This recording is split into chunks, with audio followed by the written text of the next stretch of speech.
Hello everyone, Just Podcast TV is here. Please don't forget to like and subscribe and hit the bell icon to get notified 10, on new content. Ferrari 812. Vanessa also noticed the awkward atmosphere between the two of them. Hence, she quickly walked over to Glenn to mediate their conflict. Mr. Landlord, I wonder how much Mr. James owes you for the rent? Not much. It's only $500. Glenn narrowed his eyes into a thin slit. There was a flash of shrewdness in his gaze as he looked at Vanessa. This guy was very cunning. He had been planning to threaten James on purpose if he did not pay the rent. He wanted this beauty who came with James to hear about this. When he first came out, he had already seen through Vanessa's identity at a glance. Judging from her looks, she should belong to a well-off family. Then he began to think of a plan, wondering if she would take the initiative to help James pay the rent. He did not expect things to develop so smoothly. As the landlord, he couldn't care less about embarrassing James. He only wanted his money. $500, right? I'll pay for him. Vanessa did not say anything more and took out her phone to transfer the money. However, her words made James, who was especially concerned about his reputation, feel a little hot. His face reddened in embarrassment. They had not known each other for long. Furthermore, Vanessa had only come here to stay for a night. But now they had not even entered the house yet, but she had to help him pay the rent first. This really made James lose face. He wished he could dig a hole and bury himself. No, you can't take her money. Seeing Glenn happily take out his phone and prepare to accept Vanessa's transfer, James quickly stopped him. He was a person who cared a lot about his dignity. He did not want to lose face in front of Vanessa. After all, he still wished to leave a good impression in her mind. On the other hand, Glenn cared about money as much as his life. When he got stopped by James, he immediately retorted, "Why not? Then why don't you give me money?" James was rendered speechless by his question. "Why have you gone silent now? Young man, don't be embarrassed. Seeing that this beautiful lady is willing to pay for you, you should consider it a blessing. The thing about your face is that it's worth nothing. Don't be so proud, okay? In this world, you have to accept your fate when you are poor." While James was at a loss for words, Glenn became even more riled up. He stared at him with disdain and threw a whole speech in one breath. Glenn, don't go too far." Glenn's words had seriously provoked James. He clenched his fist and was prepared to punch him. He had to bring this guy down a peg or two. However, Vanessa had already transferred the money to Glenn by then. The landlord knew that he had overstepped his boundaries, so he quickly ran away. James originally wanted to give chase and beat him up to vent the resentment in his heart, but he was pulled back by Vanessa. She gently shook her head and said, "James, there's no need to bicker with such a person. He's not worth it." James thought about it and agreed with her words. Damn it. He was worth billions now. How could he still argue with such a small townsman? It seemed that he had acted beneath his status and made Vanessa look down on him even more. "Thank you, Vanessa." James turned his head to look at her and showed his appreciation with a smile. "If you want to thank me, you have to be sincere. You can't just say it with your mouth. Show it with your actions instead. I don't have high requirements. How about you give me an office building in the Global Financial Center?" Vanessa said jokingly. However, one had to admit that she really had a huge appetite. "One floor is nothing. A beauty like you deserves 10 floors. But you have to agree to one of my conditions." James smiled evilly. He did not reject her, even countering her offer with an offer of his own. Seeing James's crafty smile, Vanessa knew that this guy was definitely up to no good. Still, she was curious what he would demand of her. She casually asked, "What condition?" "Marry me." After James said that, he immediately sped into the corridor, not daring to wait for her reaction. Vanessa was stunned for a moment before the words clicked in her mind. She rushed up to James, but he was already gone. She chased after him while shouting, "Dream on! Hey, stop right there!" The two of them went up to the 5th floor just like that. Their actions looked like a couple flirting with each other rather than a serious fight. James lived in a small apartment with a bedroom and a living room. Although the place was not big, it was clean and tidy. Vanessa did not feel bad when she entered the house. James used to live with his ex-girlfriend here, but she was not the one who cleaned this place. It was James himself. He liked the cleanliness, so he was the one in charge of maintaining the house. No matter how tired he was at work, he would not slack off in the chores. Vanessa, sit on the sofa for a while. After entering the apartment, James signaled Vanessa to sit on the sofa while he rushed to the bedroom. He had suddenly remembered that there were many photos of Natalie and him on his bedroom wall. Since they had already separated, there was no need to keep these things to affect his mood. He had cut her off from his life. James walked into the bedroom and was about to get rid of everything revealed to Natalie when the system's sound suddenly rang in his ears. Check-in successful. Congratulations to the host for obtaining a Ferrari 812 sports car. James was originally in a hurry to throw away Natalie's stuff. After all, he did not want Vanessa to see these things. As a result, he forgot about the system's reminder earlier that this was the next check-in location. He did not expect that once he stepped into the bedroom, he would trigger the check-in. Only then did he realize what had happened. Wait, what? Ferrari 812? Isn't that the $500,000 sports car? James was shocked when he figured out what was going on. He muttered to himself in his heart. However, the system assumed James was talking to it. The host is right. This is the latest Ferrari model, 812. The market price is $500,000. Oh God, it really is true. Men were born to pursue passion, excitement, and speed. When James heard the confirmation from the system, his heart couldn't help but beat wildly in his chest. The sports car in red color made James feel excited just thinking about it, let alone owning it. That was the dream of all the men in the world, and it happened to him, just like that. This system is awesome. It allowed me to live a life that I couldn't even imagine in the past. It's really amazing. James was shocked once again. In fact, he still couldn't believe it. Who would have thought that the system would answer again? Of course. If it isn't powerful, can it be called a global check-in system? Host, don't be too excited. You just need to follow the mission spot and complete each mission one by one. The rewards after that will be rich enough to make you doubt your life. James was initially in awe, but then he felt that there was something wrong with the system's tone. Damn it. He was the host and its owner, but its tone just now was full of disdain.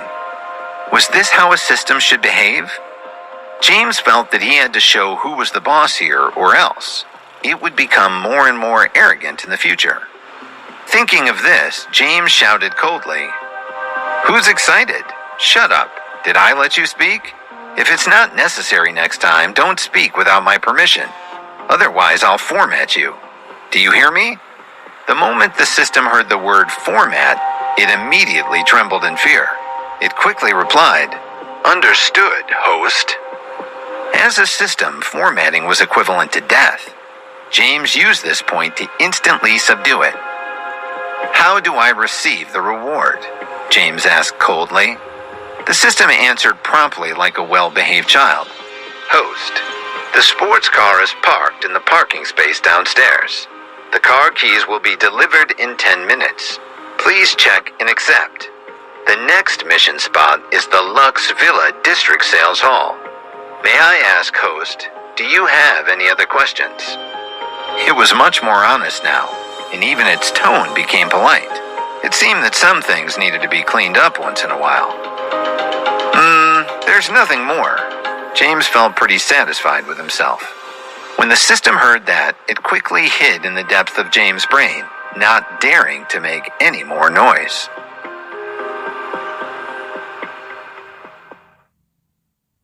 Episode 11. Too Awkward. Lux Villa District Sales Hall. Isn't that the best high-end villa district in New York City? Why is the next check-in location there? Could it be that the system will reward me with a villa next time? A string of question marks appeared in James's mind. His face was full of a myriad of emotions. It was not that his reaction was too great, just that this district was too famous in New York City. Lux Villa District was a development project under the banner of the largest real estate development company in New York, Landscape Corporation. Those who could buy a house there were either rich, noble, superstars, or high officials. In short, only the top 1% could get to stay there. In the neighborhood, any villa was worth hundreds of millions. Ordinary people didn't even dare to enter the residential area, let alone own one. If that's really the case, it can solve my housing issue. I won't need to rent Glenn's house anymore. Just as well, at least I can stop looking at that annoying face of his. James could not help but chuckle as the thoughts flashed in his mind. System, come out, James called the system in his mind. Yes, host.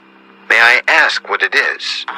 This time the system appeared in a jiffy, not daring to show the slightest hint of neglect. Can you tell me what I get for the next check-in? James wanted to prepare for it in advance. I'm sorry, host. The system's reward will be randomly distributed after you successfully check in. That's why I can't tell you what it is right now. The system's answer was a letdown. Cut the crap and quickly spit it, or do you want me to format you? James was worried that the system was just tricking him, so he threatened it most effectively. Please spare my life, host. Every reward is given randomly. I really don't know anything. The system almost started crying when it heard James's words. It begged for mercy in a trembling voice. It was filled with righteous fury. This host was too cruel. Why did he have to format him all the time? Forget it. Scram.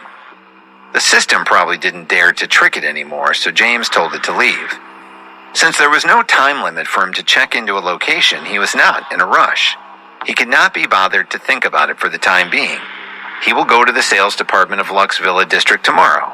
He could find out what kind of reward he could get when the time came. It was not like he couldn't wait for a single night. Besides, Vanessa was still in the living room outside, and the key to the Ferrari sports car would also be delivered soon. He did not have time to think about this. James found a big garbage bag and threw all the photos on the wall and Natalie's personal belongings into it. He made the bed before he turned around and walked out of the bedroom. Throughout the whole process, he did not feel any pain or grief. A gold digger like Natalie was not worthy for him to lose his sleep over.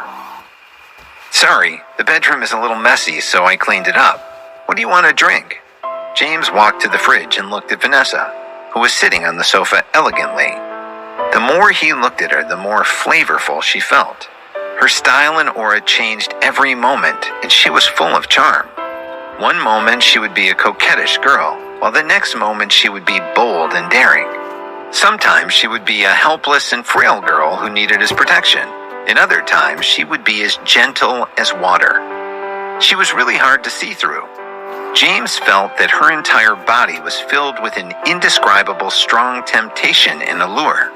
He could not help but want to approach her and unveil all her colors. It was a mysterious and unfathomable emotion. That kind of temperament was unique among thousands of women. She was different from ordinary people. The more he looked at her, the more fascinated he became. Give me a bottle of mineral water. Vanessa smiled and didn't request anything fancy.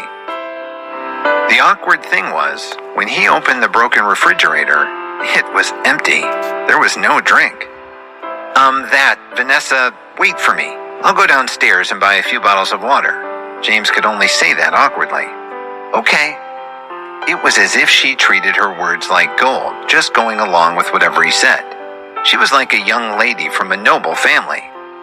James turned around and walked out the door. He estimated that it wouldn't be long before the express delivery arrived. He could buy water and take the car keys together. As soon as he got downstairs, James saw a red sports car parked outside the corridor. His heart skipped a beat. James unconsciously quickened his pace. With the help of the dim lights in the neighborhood, he was sure that it was a brand new Ferrari A12. Although he wanted to touch it, he didn't dare. This thing was very expensive. If it wasn't the one he got as the reward, he would be suspected as a car thief. Besides, if it was damaged or scratched, he wouldn't be able to afford the repairs. Maybe it was because he had been poor for too many years. Although James owned a property worth billions now, his mindset was still stuck in poverty. Most likely, he wouldn't be able to change his thinking and ways in a short period. This feeling of wanting to touch but not daring to made him feel a little itchy. "You're my little apple. No matter how much I love you, I don't think it's too much." Just as he was stuck in a dilemma, James's phone rang. Seeing that it was an unfamiliar number, he guessed that the express delivery had arrived. "Hello, may I ask if you are Mr. James?" When the line connected, the courier's voice came from the other side. "Yes, I am. You're the courier, right?" James's tone carried a hint of impatience. "Yes, you have an important express delivery. May I know where you are right now?" The courier remained polite, though. James told the delivery man his location. Then he stared at the sports car that made his heart beat faster. He could not take his eyes off it. He really liked this sports car too much. He had never driven a car in his entire life. It seemed like he finally had the chance to fulfill his wish. "Hello, sir. Are you Mr. James?" While James was standing next to the Ferrari and imagining all kinds of scenes, the courier arrived behind him. "Yes, I am." James turned around and nodded. "This is your express delivery. Please sign for it." The courier respectfully handed over an exquisite delivery box along with a delivery form. James did not waste any time and signed the express delivery immediately. He was too excited and nervous, like going on his first date. After signing the express delivery, he didn't wait for the courier to leave. He opened the express delivery box and took out the car key in front of him. He pressed the button. With a chirp that sounded like heavenly bells to his ears, the indicator of the bright red Ferrari 812 flashed twice. The lights of the car were instantly lit. James felt that the sound was even more wonderful than the music of nature. Without another word, he opened the car door and sat in the driver's seat. At this moment, he could even hear his own heartbeat clearly. This was the first time in his life that he had ever sat in a sports car. Never did he imagine that he would sit in such a high-level sports car for the first time. More importantly, this was a sports car that belonged to him. Even the courier looked at James with envy in his eyes. However, soon after, the envy in his eyes changed into disdain. James was too young. For him to be able to drive such a sports car at his age, he couldn't rely on himself. It must be because of his parents. However, James had no time to care about what the courier was thinking. He was immersed in the excitement of enjoying his sports car. He caressed the steering wheel and touched the gear buttons. James was instantly captivated. This is indeed a $500,000 luxury sports car. It just feels different. James played with the steering wheel with one hand and muttered to himself in satisfaction. This red was definitely going to attract a lot of eyes if he drove it out. Making out with the girls was the simplest of things now. After reeling in the waves of excitement for a few minutes, James finally remembered that Vanessa was still waiting for him. He reluctantly got out of the car and walked towards the small supermarket at the entrance of the neighborhood. "Boss, give me 2 bottles of mineral water, the most expensive one." This time, James felt like acting generous. "Yo, Tucker, you win the lottery? You're so generous today. $5. The young shopkeeper looked at James and gave him a wink while teasing him. James looked at her and smiled but did not explain. He took out his phone to pay the bill, but reality struck him once again. To buy that bag for his ex-girlfriend Natalie, he had really used all his savings. He only had about $3 left. Damn it, this is awkward. James felt it funny in his heart when he saw this scene. He was worth billions and was driving a $500,000 luxury car, yet he couldn't buy a water bottle for $5. In this era where money was the only thing that mattered, having a single cent less on the counter would make one feel embarrassed. His face reddened like a ripe peach. Episode 12. I don't have to work anymore. Hey, miss, I'd better go get 2 cheaper ones. James smiled at the shopkeeper and scratched his head in embarrassment. His voice was so low that he could even barely hear it. It wouldn't have been so awkward if he hadn't hollered like a rich man just now. Now that he had to take back his words, it was indeed a little humiliating. The young shopkeeper did not say anything. She just looked at him with a gentle smile, making James feel even more embarrassed. "James, you don't need to bother. These 2 bottles of waters are on me. Just don't forget to come back and check up on your friend when you get rich." The young shopkeeper looked at James and pushed the bottles to him with a smile on her face. In fact, this shopkeeper was only in her 30s, about the same age as James. She was a widow, and her husband had passed away a few years ago. Usually, when she saw James, this handsome young man, she would feel her heart stir. However, this young man already had a girlfriend, so she could only bury her feelings deep in her heart. Hearing her words, James grinned and said, "Miss, thank you so much. Don't worry. Take it as me borrowing this water. I'll definitely pay you back tomorrow." All right. Hurry up and go." The shopkeeper waved her hand and shooed him off. While James carried his things and walked far away, she was still staring at his back. She had dreamed of having a good man like James, but it was such a pity that men like him always belonged with someone else. James hummed a tune as he walked to the entrance of the building and touched his Ferrari 812. He then went upstairs with a face full of smiles. "James, what made you so happy? You're even humming now." Vanessa came up to him as soon as he entered the door. She blinked her large eyes and asked him in wonder. "Here you go." James did not explain. He gave her the best bottle of mineral water available at the supermarket and sat down on the sofa. "So sneaky." Vanessa sat next to James and pouted. After that, the 2 of them started chatting casually, but there was one problem. James was not in the mood to talk at all. A man and a woman sharing a room soon made James feel pressured. He couldn't enjoy the moment like he wanted to. Vanessa was a rather bold girl. She even unconsciously leaned her head on James's shoulder. This made him even more restless. He couldn't take it anymore. He was full of youthful vigor. How could he calm himself down when a beautiful woman was practically throwing herself into his arms? If it were anyone else, they probably would have already pounced on her. "Damn it! This is a test of my willpower," James muttered to himself in his heart. The fragrance from Vanessa's hair wafted into his nose from time to time, giving rise to goosebumps all over his body. At that moment, his heart was beating like the engine of that Ferrari he got from the system. "James, aren't you curious about who I am?" Vanessa leaned on James's shoulder and asked in a lazy voice. It was like she didn't have any fear toward him.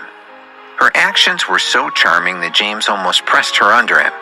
He tried his best to focus on other things to divert his attention. He was using all his strength to fight against the devil in his heart. But Vanessa's soft voice collapsed his will. The side of justice and reason in his heart was instantly routed by evil.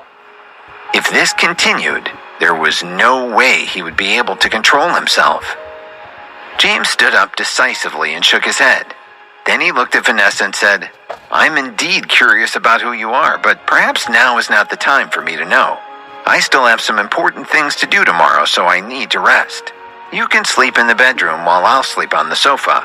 You should go to the bedroom. Good night." Seeing James's sudden reaction, Vanessa did not go to the bedroom. Instead, she stood up and approached him. "Hey, what's wrong with you? Why is your face so red? Are you running a temperature?" She stretched out her fair and tender hand to touch James's forehead, wishing to check his temperature. However, this action made James's nose bleed. Fortunately, he reacted quickly and covered it in time.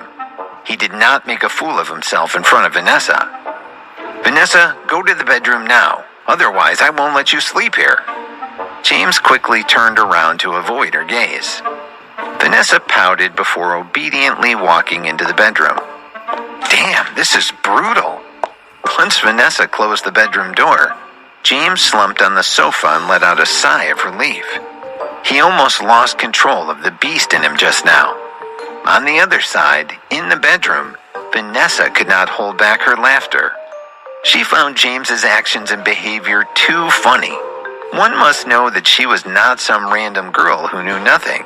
She was just testing him just now. She was a black belt holder and had won a free fighting competition before. If James really wanted to do something to her, she would be able to subdue this man in minutes. However, he had endured his raging desires and even looked quite cute. Vanessa found her interest in him rising to a new level. In the morning, James tried very hard to get up from the sofa and turned off the alarm clock on the stool. He was so sleepy that he could not open his eyes. Due to the sensual scene last night, he could not get a wink of sleep. When he barely managed to slip into the dreamland, the alarm clock started to ring. In a daze, James went back to sleep. About half an hour later, he suddenly jumped up from the sofa. Damn it, today is a work day. I still have to go to work. Still in a daze, James had probably forgotten about the system he had obtained yesterday. His clock reminded him that he still had to go to work. He took his phone and glanced at the time. It was 7:30. His expression turned ugly. It's over. It's really over. I'll miss my train. Damn it, why did I oversleep? James cursed loudly and sped into the bathroom to wash up. His performance was not bad this month, so he could probably get a good bonus. He was counting on this bonus for living through this month. 3 minutes later, James rushed downstairs. When he saw the bright red Ferrari parked at the entrance of the building, he suddenly remembered everything he had gotten from the system yesterday. And his running footsteps suddenly slowed down. He walked to the front of the Ferrari and touched it with his hand. A smile crept upon his face. In the end, it turned into crazy laughter.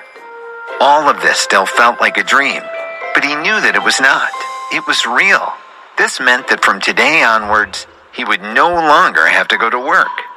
James sat in the driver's seat of the Ferrari and calmed himself down for a few minutes. Then he played a song called, "I'm Not Going to Work Tomorrow."